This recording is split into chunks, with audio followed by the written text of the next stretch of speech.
everybody, I'm Rose Smith from AbsoluteSoulSecrets.com, and I've got the Savvy Sagittarius April horoscope. Another big month around the corner for everybody. We're having a solar eclipse in Aries, and also Mercury is retrograde. Mercury is associated with scams and tricksters, so it's very appropriate that it starts on the 1st of April, April Fool's Day. So let's go to the board right now. I'm going to draw two tarot cards as theme cards for the month for you, and we'll see what comes out. Closing my eyes now for Savvy Sagittarius. I see an Egyptian figurine, like the head of Isis in front of me. Maybe this is saying get in touch with your ancestral roots, or perhaps your spiritual lineage going back thousands of years. Maybe there's some sort of Egyptian priestess type energy, or your intuition or psychic ability is on fire this month. Let's have a look. The card that comes out is the Fool card. Be prepared to take a risk in moving forward in life. It is all about surging forward. Sometimes you don't have all of the information, and some people may even say you're a bit crazy for doing whatever it is that you want to do. They will even try to stop you. Friends and family or people you know will be poo-pooing your idea and trying to hold you back.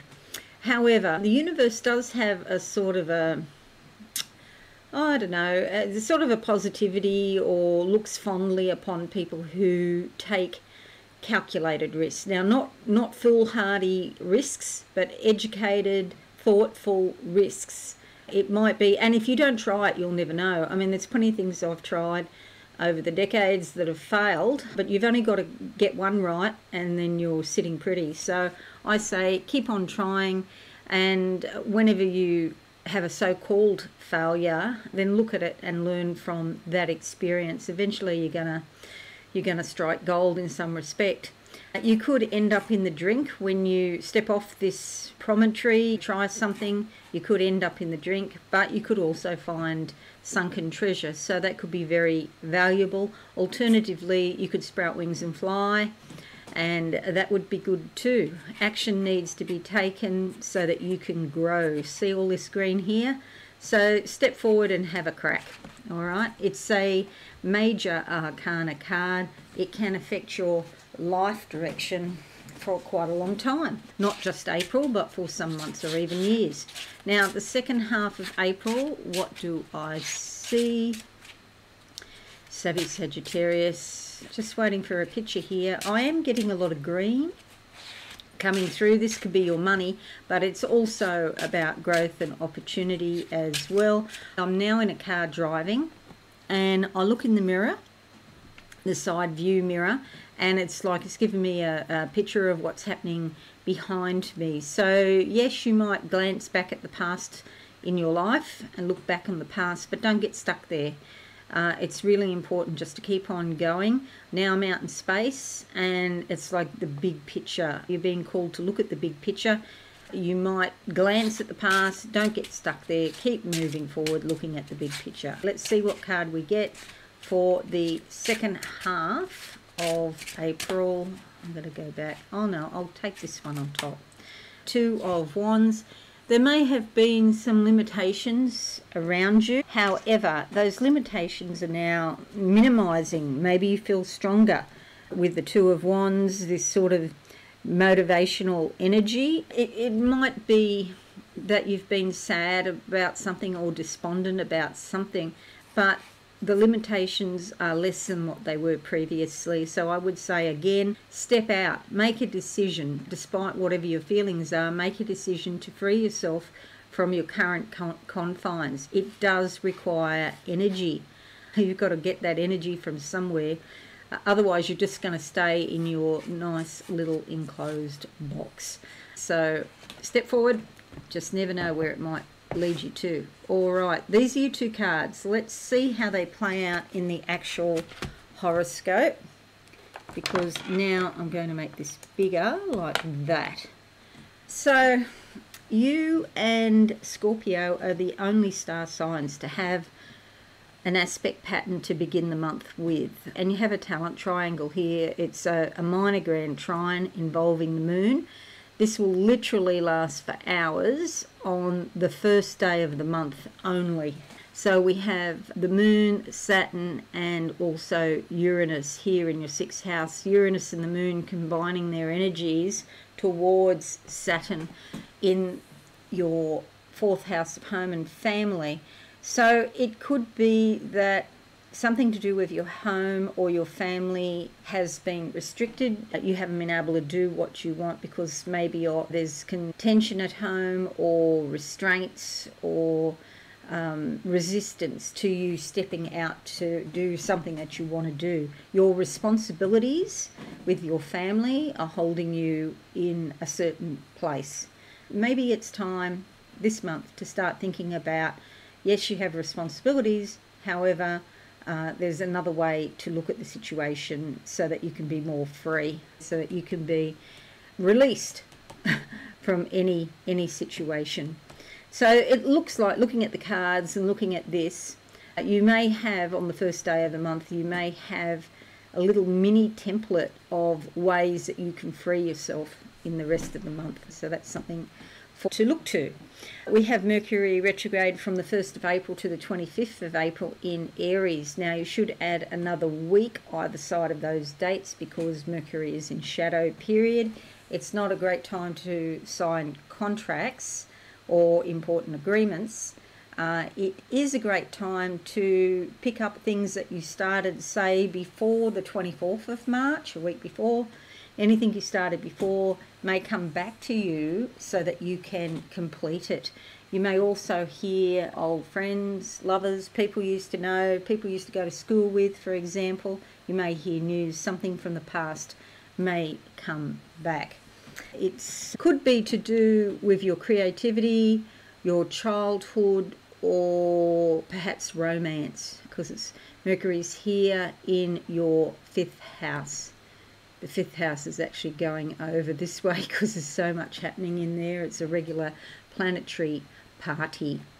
It's also about your creativity. Mercury is affecting that. There could also be delays or communications or miscommunications, I should say. Do back up all your devices. Mercury is associated with communications, so sometimes that's an issue. Emails go missing and that sort of thing. Then we have Venus also going into Aries here, and she brings a beautiful, smooth flowing, loving energy around socializing, going out, having fun, leisure and pleasure. It's nice to look beautiful. She wants you to look beautiful. In Aries, it could be quite bold and energetic. Venus likes colour, so you might go for quite bold or bright colours or things that you would normally not wear. You could be influenced to wear something bright. And it's also great for flirting, for meeting potential suitors, for romance, and just for making friends generally. We have the solar eclipse also happening here in Aries, bringing a new beginning on the 19th. Yes, sorry, that's right. In Aries on the 8th, I meant to say. I was looking at the wrong line there. The solar eclipse on the 8th. And this could bring a new beginning. So again, it's sort of pointing to the fact that you could go out and socialise and meet a lot of new friends or just beautiful people that you really like. They could be beautiful inside or out, basically, with Venus. But in Aries, it happens quite boldly, energetically, maybe even impulsively. You might decide at the last minute to go somewhere. Anything is possible. Just be open to ideas, wherever the river of energy takes you. We have the sun going into Taurus on the 19th up here in your workplace or your daily routine or perhaps health. This brings a lot of insight and awareness, but it also brings positivity and optimism. So your normal everyday life may improve in some way, even if you're not working. It's what your regular routine is. It works out better, it goes more smoothly. And if you're exercising, you might lose weight or whatever it is that you want to do on a daily basis. It's very positive and happy, could bring you happiness. We have the full moon in Scorpio on the 23rd up here. shaking things up in the house of the divine, your subconscious. It could be there's a bit of turbulence down there. You might have some weird dreams, and you might be looking at your dreams and in your meditations and seeing things that you don't really understand. I mean, I had several dreams last night that don't make a lick of sense to me at the moment, and I'll have to have a good think about what they possibly mean.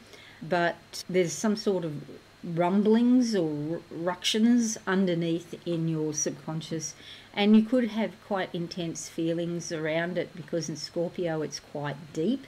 So it's a bit like an earthquake within, but let's not call it an earthquake, let's call it a tremor. You're feeling it, but it doesn't mean that anything physical is going to happen as a result of this, but you could certainly be feeling it. We have Venus in Taurus on the 29th. This is beautiful. Venus actually rules the star sign of Taurus, and Venus is completely at home here. So this brings a love of luxury and beauty. You might be tempted by beautiful things. Here in your 6th house, Venus here brings a very elegant, gracious, polite, sort of smooth energy that loves justice. You like to be fair about things in your everyday life. You like to be fair at work. You like your workplace to be beautiful, so maybe you're beautifying your workplace. Venus also looks after your dollars, and sometimes she influences you to buy luxurious items. She can be a help if you buy things that increase in value over time, like collectibles. If you buy something that's a collectible and it's beautiful, she can be a help there. Don't be tempted to just fritter money away on bits of rubbish, basically. It might be beautiful rubbish, but it's still rubbish. The other thing to note is Mars is going into Aries on the last day of the month, and that is here, bringing a huge amount of force. Mars is the ruler of Aries, and so is completely at home here. So a lot of energy is likely to come forward around your creativity, your romance life, your romantic life, or even to do with children. And so you might be going out running around with children, playing games and expending all manner of energy. And also your inner child, you know, maybe you want to go and play some sort of games or something like that. But it's all about leisure and pleasure. Mars is quite a masculine, forceful kind of energy. So don't go too overboard in romance or when we're dealing with children. In terms of creativity, I'm hard-pressed to think how you would go overboard with creativity, but maybe you just want to create something and you don't stop, and you just keep on it until you finish it and you'll get it the way you want it to go. So that's it, everybody. I do hope this is helpful for you, Savvy Sag. Thanks for watching. Leave a like and a comment, that would be fabulous. And if you're new, subscribe and be alive. Have a wonderful month, everyone, and I'll see you all again soon. Bye for now.